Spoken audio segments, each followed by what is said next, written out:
joining me is Charlie Harper, who runs peachpundit.com. It's a great website if you want to learn anything in the world of politics in Georgia. And Charlie, I've talked to all your rowdy friends before, Martha Zolla, Eric Erickson, and James Williams, so it's great finally talking to you. Glad to be with you. Thanks, Bill.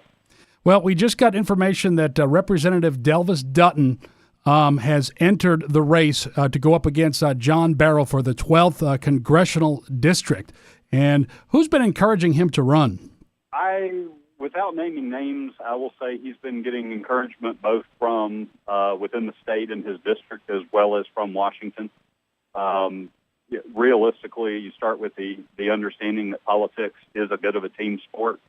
And when you go to Congress, there's a very large team. You go as a Democrat or a Republican. And the Republicans have that district as one of their top targeted districts in the country as far as the NRCC goes. And there are a lot of Georgians with ties to the NRCC, National Republican Campaign Committee, I believe is what that stands for.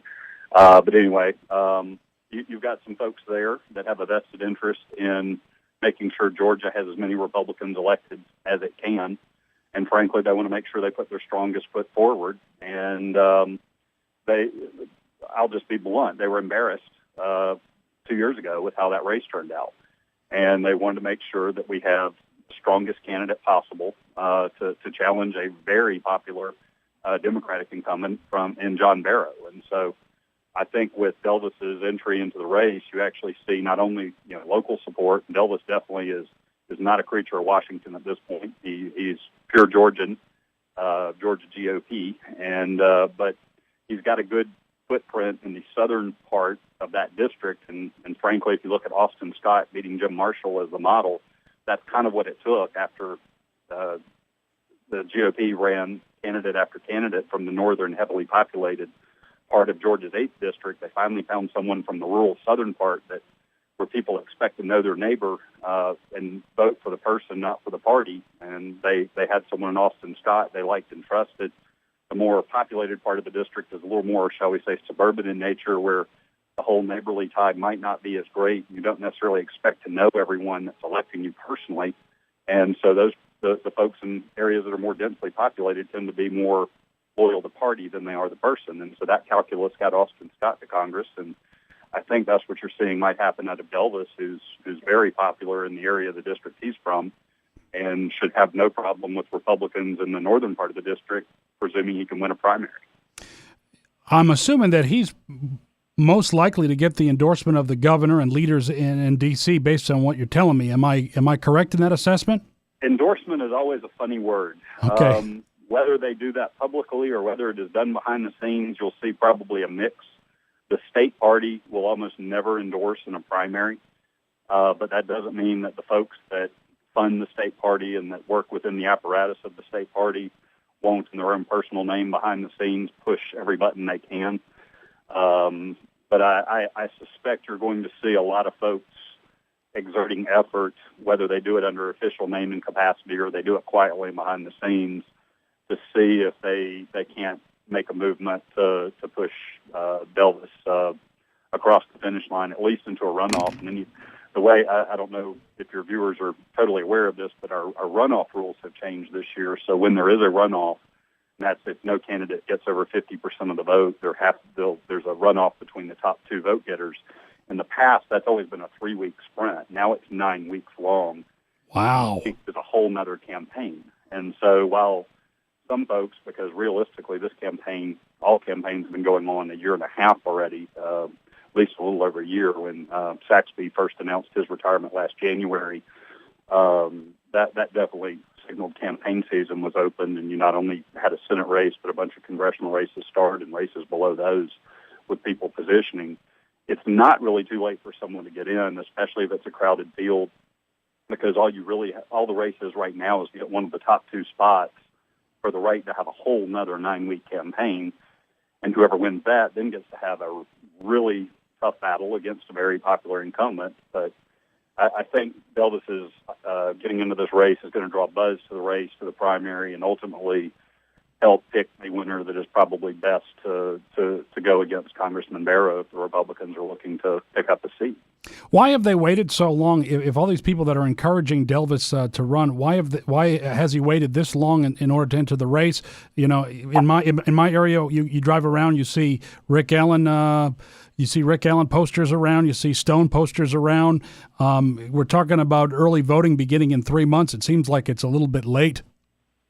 When party apparatuses get involved at this late state, it's hard to conclude it is anything other than they are underwhelmed at what they've seen of the performance of the candidates currently in the race, and whether or not they can and will raise money, they are connecting with the voters, and whether or not they're disciplined, and frankly, whether they have what it's going to take to not only get a nomination, but to be able to convince people in the general election that that's the candidate that needs to represent Georgia's 12th district. And I think you have to see the fact that there has been activity of trying to make sure that the candidates in that primary represent a field that ultimately will produce a winner that will be very competitive in November. I think you've got to look at whether or not they were concerned that whether or not the folks that were already in that race were really doing what needed to be done to position themselves not just to be a nominee, but to be a congressman. You know, when you look at Rick Allen, for instance, you know, he made it to the runoff in 2012. I guess just from an anecdotal evidence for somebody who's not into politics as much as you are here, Charlie, you kind of get the sense, well, maybe he's run before. He's run this race. He got into the top slot the last time he ran in 2012. You would think that he'd be a lot stronger this time around. Is he as strong this time around? And are there benefits or problems with him being from Augusta and not lower here, more southern here in Georgia? I personally believe that the being from the northern part is a hindrance, because I know this just anecdotally from the folks I know in that district. When I talk to various Republicans, some frankly who are elected from the southern end of that district, they've been supporting the Democratic congressman. And it's a lot harder to turn those people around for someone that, while all in the same congressional district, is almost looked at as living on the other side of the state from them. When you look at the very southern counties in that district up to Augusta, folks just don't necessarily feel like that's a neighbor, if you will. And so that's part of it.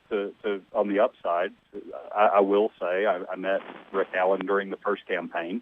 I've met him on the campaign trail a couple times during this campaign, and as a candidate, he's gotten much better.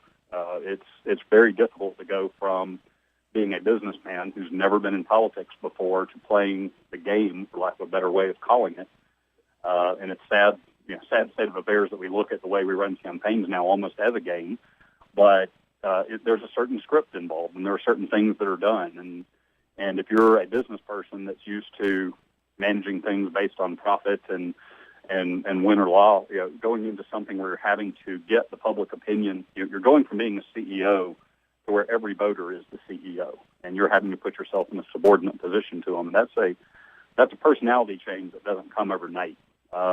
If you're used to running things one way and then having to get into this where it's almost an upended model. And so he's gotten better, but is it strong enough? I'll be honest, I've not spent as much time in Georgia 12 as I did 2 years ago when that race was developing, but it just seems the perception is better, but possibly we need at least one other alternative in this primary to make sure the cream rises to the top. Sometimes I get in trouble when I say this kind of thing, depending on who I'm talking to. So I'll just kind of throw this question out to here, Charlie. And this is going to come up. Will the Tea Party support one of these candidates more than the other, or is there? You start talking about the quote unquote establishment camp versus the Tea Party camp. Is that anywhere? Is that language relevant to this race at all?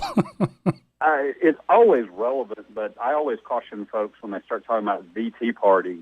There are so many Tea Party groups scattered across the state and even within the 12th district, and they tend to operate while there is a coalition that generally runs up to what's called the Tea Party Patriots. There are other organizations such as the Tea Party Express that have a large footprint. Most Tea Parties that I am familiar with really do almost run as local chapters of a club that don't take orders. They send orders up. They don't tend to take them coming down. That said, I don't think Delvis certainly, despite the fact that clearly the establishment, if you will, wants an elected candidate, if you put it in terms of Tea Party versus establishment, I don't think most voters and frankly most members of the establishment are going to ever put that tag on Representative Dutton. Right. He's as conservative as they come. He's with a small sub-caucus within the House caucus that frankly are the almost Tea Party conservative wing within the House Republican caucus in Atlanta. So his Tea Party credentials are not in question at all. Frankly, I don't recall Mr. Allen having any issues with the Tea Party last time either.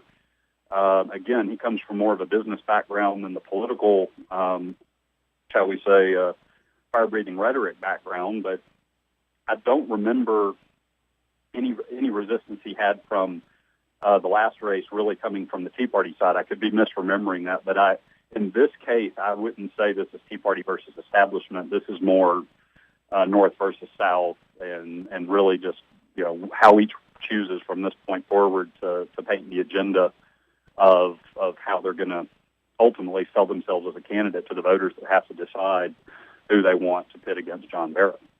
Well, Charlie, I'm going to let you go here in just a little bit because I know you've got someplace you need to go to here, but I just wanted to ask you before we left here is how in the world does somebody like John Barrow win a district where Republicans usually beat the Democrat by anywhere from 9 to 12 points? It's one of these parts of the country. It's just very hard to explain to people of how that happens. But Central Georgia has been known, when I was in politics in the 90s as an operative campaign worker, or whatever you want to call it, we were still a majority Democrat state, and we had the biggest time convincing a lot of relatively conservative Democrats to become Republicans because they would always say, I'm a Sam Nunn Democrat. And even though that name doesn't mean as much anymore, although clearly with his daughter on the ballot, that term's coming back, John Barrow has always been able to connect with the people in his district as a Sam Nunn Democrat. He presents himself as a centrist. There are those that will argue his voting record is different. He does give excellent constituent service to the people in his district. I've been told that again by my Republican friends down there. He's just very good at his personal local politics, and he makes sure he doesn't spend all of his time in Washington. He does get back to the district. He shows up. He makes sure when he sends his press releases out, it's not partisan talking points or against the partisan talking points of the Republicans. He tends to pick issues, by my observation, that would resonate with that general election voter. And so while he would never win a Republican primary on a November general ballot where people can go in and vote their conscience, there are a lot of people in that district that clearly just based on numbers voted for Mitt Romney or John McCain or other Republicans along the way for governor, but they split their ballot. And they tend to like the guy, and that's the Republicans that are trying to find someone know they're still going to have that problem in November, and they've just got to make sure they're trying to put their best foot forward to make it a competitive and possibly winnable race. And if you're running against John Barrow, you better debate him or he will eat you alive in television ads. We saw that just nonstop with what he did to Lee Anderson in 2012. And you have to nominate a candidate that can and will debate him, and then the question becomes, there's a lot of file footage from 2 years ago where the congressman wanted to debate the Republican nominee, so you kind of have to assume the debate is locked in the cake, and we should have the opportunity for the folks in Georgia 12 to actually get to see head-to-head the candidates, between who we nominate and theirs, talk about what's best for the people of the 12th District and the country, and let them put their vision forward. In November, we'll know. Charlie Harper from Peach Pundit joining us right now talking about Delvis Dutton entering the Georgia 12 congressional race. We appreciate you stopping by, Charlie. Appreciate the invite, Bill. Call me anytime.